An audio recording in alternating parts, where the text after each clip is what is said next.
En Mediodía COPE, El Espejo. Estar informado. Decía Santa Josefina Vaquita, que era una esclava sudanesa que llegó a los altares, que celebraremos su fiesta el día 8 precisamente. La muerte nos lleva a Dios. ¿Por qué entonces tanto miedo a la muerte? Ana Belén Caballero y Juan José Montes, vamos a estar contigo media horita para, bueno, entre otras cosas tenemos preparada una entrevista muy interesante, Ana. Sí, este domingo se celebra la Jornada Mundial de la Vida Consagrada y nosotros nos hemos querido acercar pues a esta vocación de la mano de una religiosa, Mar Camargo, es esclava de Cristo Rey, está ahora mismo en Gébora, aunque ella es madrileña, y la tendremos aquí en nuestros estudios para que nos cuente su historia de vocación, que ya adelanto que es muy interesante. Hombre, mira, entre otras cosas fue cámara de televisión y trabajó para programas muy conocidos. Sí, y creo que también le gustaba tocar la batería. Tenía un grupo de música, bueno, luego la escuchamos. No vamos a desgranar su historia, vamos a dejar que ella misma nos lo cuente. Vamos a tener a nuestros colaboradores habituales. Eduardo Márquez nos traerá Evangelización 2.0, La escapada de Guillermo Díaz Manzano y Rafa Ángulo, La última palabra. En Mediodía COPE, El Espejo. Estar informado. Pues este domingo celebramos la Jornada de la Vida Consagrada. Este año, además, mirando a ese jubileo del 2025 que estamos celebrando. Peregrinos y sembradores de esperanza es el lema. Y para hablar de la vida consagrada, pues queremos escuchar a una hermana de vida consagrada. Ella es Mar Camargo. Hola, Mar. Hola, ¿qué tal? Mar es esclava de Cristo Rey. Ella es madrileña, pero la tenemos aquí adoptada en nuestra diócesis porque desde hace un año y poquito está en Gébora, en la casa que esta congregación tiene en nuestra diócesis y por donde pasa muchísima gente, Mar. Uy, muchísima. Nosotras sí que somos diocesanas, sí, porque pasan todo tipo de grupos de iglesia pues a tener sus encuentros, convivencias, cursillo de cristiandad, vienen los de Maús, EFETA, todos los grupos que te puedas imaginar, pues aparecen por ahí por nuestra casa, ¿no? Bueno, pues al final eso da vida, ¿no? Sí. También, bueno, proponemos también nosotras talleres, ejercicios espirituales, que es un poco también para lo que estamos soñadas, pensadas, ¿no? Para el encuentro con el Señor, para propiciar ese encuentro de oración, de intimidad con Jesús, ¿no? Nosotros hoy queremos conocer un poco de tu historia, Mar. Siempre se dice que al final, cuando una historia es vivida en primera persona y se cuenta ese testimonio, como que a la gente le hace un poquito ese clic de esa vida, puede ser posible que con esta vida tú te puedas plantear después una vocación. ¿Quién era Mar antes de ser religiosa, consagrada de vida contemplativa? De vida activa, perdón. Sí, bueno, yo viví o he crecido en una familia cristiana. Mis padres me han regalado el don de la fe, al cual les agradezco un montón porque es lo más bonito que te pueden regalar, ¿no? Y bueno, pues a mí desde pequeña me han llevado a misa todos los domingos y yo he participado en una parroquia muy activa con muchos jóvenes en Madrid, la parroquia San Germán. Y bueno, pues ahí he desarrollado como también mi crecimiento en la fe, ¿no? En parroquia. Perdón. Entonces, bueno, pues ahí es donde yo hice la comunión. Y bueno, pues cuando llegó el momento de la poscomunión, yo decidí dejar la catequesis, no continuar, pero luego en la confirmación pues volví otra vez, me inserté en un grupo de la parroquia y bueno, pues ahí empezó otra vez ese camino, ¿no? Y llega un punto que, bueno, me imagino que con 18 años, bueno, una decide qué va a ser en su vida, ¿no? ¿Y tú qué decides? Bueno, yo no tenía nada claro. Yo estaba saliendo con un chico en la parroquia, era un chico de la parroquia, con 16 años empecé a salir con él. Y bueno, pues como él estudió teleco, pues yo, bueno, empecé a estudiar electrónica, técnico superior en electrónica, y ahí me metí en una clase llena de chicos, yo era la única chica, y bueno, pues no es que me entusiasmara, pero empecé a estudiar esto, ¿no? Después, cuando acabé, empecé a trabajar en pues en una empresa que se dedicaba a arreglar las placas de los aviones de Iberia, o sea, que imagínate, o sea, mi vida es una aventura, ¿no? Y bueno, me mandaron a hacer un curso para arreglar vídeos, televisiones y toda esta historia, ¿no? Y ahí pues se confundieron y me metieron en medios de comunicación. Ah, bueno, mira la confusión. Entonces me encantó, me apasionó este mundo y entonces hice imagen y sonido y bueno, pues ahí ya me metí más en el tema de, sobre todo, a mí lo que más me gustaba era ser operadora de cámara. Y entonces me especialicé en esto, hice las prácticas en una empresa y empecé a trabajar enseguida. O sea, porque ya te digo que me apasionó el tema y encima, pues bueno, me decían que era buena en ello, pues ya está. Pues más que mejor. Además, bueno, esto es un poco de cotilleo, pero además es que trabajaste de cámara para algunos programas que seguramente que nuestros oyentes cuando lo escuchen, pues les sonará, por ejemplo. Sí, bueno, yo trabajé en Gran Hermano, la primera y segunda edición. Cuando ni siquiera sabíamos qué era exactamente, porque bueno, pues... ¿A dónde iba a llegar? No sabíamos a dónde iba a llegar, ni mucho menos, ¿no? Pero bueno, nos dijeron, va a salir un programa nuevo, bueno, se van a meter en una casa, vais a grabarle su día a día, bueno, ya está. Claro, luego ya pues vas viendo cómo va degenerando el programa. Pero bueno, sí. Pero tú al final eras operadora de cámara, o sea, tu trabajo era, bueno, pues grabar, como podrías grabar en Gran Hermano, podías grabar en otro sitio. Exactamente, sí. Estuve también en informativos de Televisión Española, hice las oposiciones a Canal Plus, las aprobé y estuve también 3 años trabajando ahí.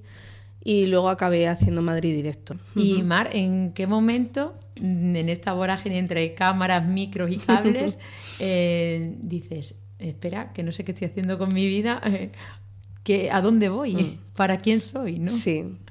Bueno, yo a la vez también, bueno, he sido muy inquieta, ¿no? Entonces no podía estar quieta en un lugar. Sigo siendo igual, o sea, no he cambiado, pero sí que también tenía un grupo de música, yo tocaba la batería, o sea, hacía varias cosas, ¿no? Cosas que no pegaban con ser monja, realmente, ¿no? Nada que ver. Nada que ver, ¿no? O con la idea que tenemos de lo que es una consagrada, ¿no? Pero bueno, esto es un proceso. En mi caso no fue una caída de caballo como le puede pasar a San Pablo, sino que fue más bien un proceso en el que yo voy caminando, porque yo nunca dejo la fe. O sea, en mi caso yo sí, es verdad que trabajo en la tele y es un mundo en el que todo el tipo de vicios está como a la orden del día, ¿no? Y bueno, estás metido en ese mundo, pero a la vez yo tenía como un deseo muy grande pues de seguir formándome en la fe. De hecho empecé a estudiar teología a la vez que trabajaba, muy poco a poco, pero sí, compaginando, y luego seguía participando en la parroquia, era pues eso, coordinadora de grupos, iba a la JMJ, a campamentos, a Camino de Santiago, o sea, mi vida de fe seguía adelante.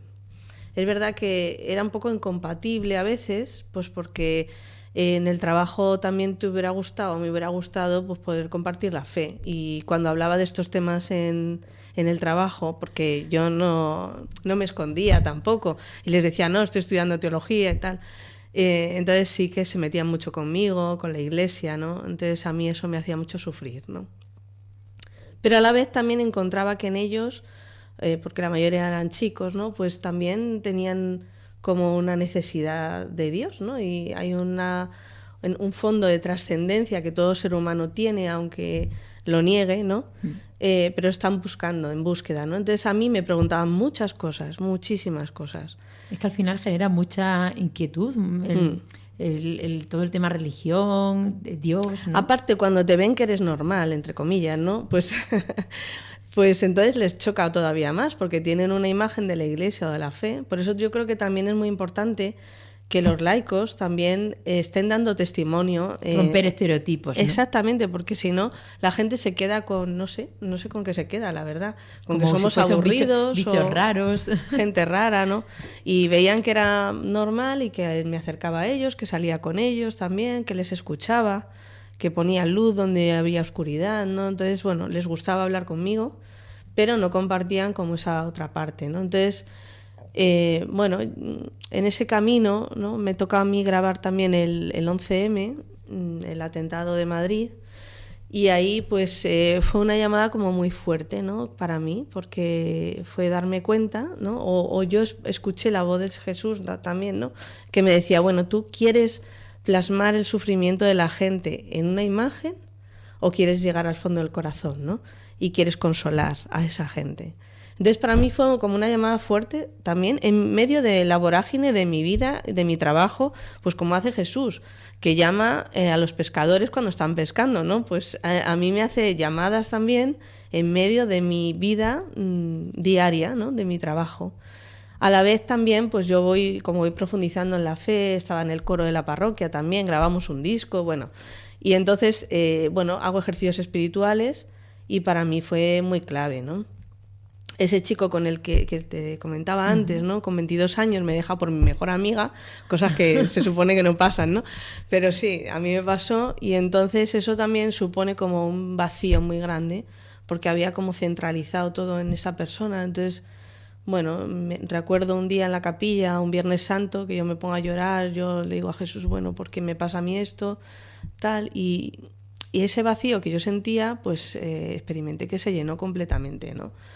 De un amor que yo no podía explicar y aún hoy tampoco te puedo dar detalles porque solo sé lo que me pasó, pero no sé cómo me pasó, ¿no? Entonces, desde ese momento fue como buscar ese amor que llenaba por completo mi vida, ese amor personal, ¿no? Que me hablaba a mí, que me capacitó para perdonar, que eso para mí fue muy clave, o sea, porque de odiar al novio y a mi amiga, pues pasé a quererles, a hacer cosas por ellos, a compartir vida, ¿no? Entonces dices, bueno, esto no me lo puedo yo inventar, porque a mí no me sale el perdón así, ¿no? Entonces eso de perdonar a los enemigos, ¿lo entiendes? Cuando es otro el que te capacita para hacerlo, ¿no? Entonces para mí era como algo muy grande lo que me estaba pasando. Entonces en ese camino pues yo voy haciendo ese recorrido y me doy cuenta de que el Señor cada vez va cogiendo más espacio, ¿no? Cambié el grupo de música en el que tocaba la batería, que era de rock y de funky, pues por un grupo de música cristiano, ¿no? O sea que... ¿Fue modelando? Sí, fue modelando muy poco a poco y acompañando con paciencia, con ternura, sin forzar. Para mí fue como, no sé, como un amigo, un padre, un pastor, no sé cómo llamarlo, ¿no? En el que él me va dando como mucho, como muy suavemente, como espacios para que yo vaya decidiendo por mí misma y poco a poco, o sea, muy ajustado a lo que yo podía dar en cada momento, ¿no? Hasta que, bueno, encuentro los ejercicios espirituales en la Casa de las Esclavas de Cristo Rey en Madrid y entonces me vuelvo a encontrar con ese amor personal. Para mí fue impresionante. Yo digo, es que yo quiero entregar mi vida pues dando ejercicios, acompañando espiritualmente, porque encuentro que hay respuestas aquí donde yo estaba buscando, donde yo tenía preguntas, ¿no? Entonces, pues... digo, bueno, es que esto tiene un nombre. Sí, sí. O sea, no es algo, la vocación no es algo que te cae como una piedra de fuera que dices, vaya, me ha tocado a mí. No, sino que es algo que tiene nombre y apellidos, pero que ya está inserto o grabado en tu corazón, ¿no? Y que tú le das respuesta. Y hay gente que te acompañaba, que estaba cerca de ti. Decíamos, bueno, el grupo de la banda de música, tus compañeros de trabajo, incluso tu familia, con que era una familia de fe, pues a lo mejor también no te preguntaban ¿qué hace una chica como tú en un sitio como ese? Pues sí, bueno, sí, lo que pasa que, como te digo, como es un proceso en el que se va dando poco a poco, es verdad que, bueno, como anécdota graciosa, claro, mis novios todos tenían el pelo largo, ¿vale? Tuve varios novios, todos con el pelo largo, y cuando le dije a mis padres, bueno, voy a entrar a la congregación, me dijo mi padre, dice, bueno, por fin has encontrado el melenas de tu vida. Entonces, pero bueno, ya iban viendo, o sea, los padres no son tontos, entonces ya van viendo que tú vas yendo por otros caminos, gracias a Dios, ¿no? Porque... bueno, pues entonces te van viendo y van viendo también que yo ya entro con 30 años, no entro con 18, yo trabajé 10 años en la tele, bueno, entonces... Fue un proceso. Es un proceso, sí. Y, bueno, en el que también he sido acompañada por sacerdotes y por religiosas, ¿no? Que me han acompañado en este proceso de fe, que yo creo que eso es clave también, porque si no uno se engaña con mucha facilidad, ¿no? Entonces el hecho de que pudiera contar con alguien que acompañara ese camino, aunque la decisión la tomé yo y yo me sentí completamente libre, nadie me presionó para que tomara esa decisión y eso también me hizo tomarla con más libertad, pero es importante también que alguien te pueda confrontar, ayudar a discernir y bueno, ir dando pasos, ¿no? Uh-huh. La vida consagrada vive ese camino de peregrinos y de esperanza, ¿no? Algo que va paralelo ahora mismo, sobre todo en este año del jubileo. ¿Cómo ve Mar, la hermana Mar, esa esperanza en la vida consagrada? Pues mira, ahora mismo que hay tanta falta de vocaciones, ¿no? Y que vemos que, bueno, las redes sociales tienen mucho de positivo, pero también tienen otra parte en la que la persona pues se mete ahí, se evade, ¿no?, de sus problemas, y eso hace que no puedas tener como esa introspección que a lo mejor antes, cuando no teníamos móvil, pues podíamos tener más, ¿no? Pero yo sí creo que la esperanza radica en tener fe, o sea, en saber o creer que Dios sigue actuando. O sea, es que si no creemos que Dios actúa en nuestra historia, en nuestra vida, entonces somos un poco ateos, ¿no? Sí. Entonces la esperanza para mí está en que Dios sigue actuando en nuestras vidas como consagradas, pero en la vida de la gente para dar respuesta a una llamada vocacional. Uh-huh. Luego hay que ayudar también a esos jóvenes pues a que puedan dar ese paso, ¿no? Porque ahora el tema del compromiso para siempre pues o la pérdida de autonomía es muy fuerte, ¿no? Pero al final yo puedo decir que yo no he perdido autonomía, sino que he ganado también en libertad y en sentirme pues mucho más amada. Y no todo el mundo puede decir eso en la vida normal, que podemos decir, de familia, ¿no? Es verdad que tengo unos votos de obediencia, de castidad, de pobreza, pero esto no me quita mi libertad, sino que me hace mucho más libre, ¿no? Y ahora estamos a la vuelta de la esquina de un congreso de vocaciones nacional, en el que además vas a participar. A los jóvenes se les pide que se pregunten.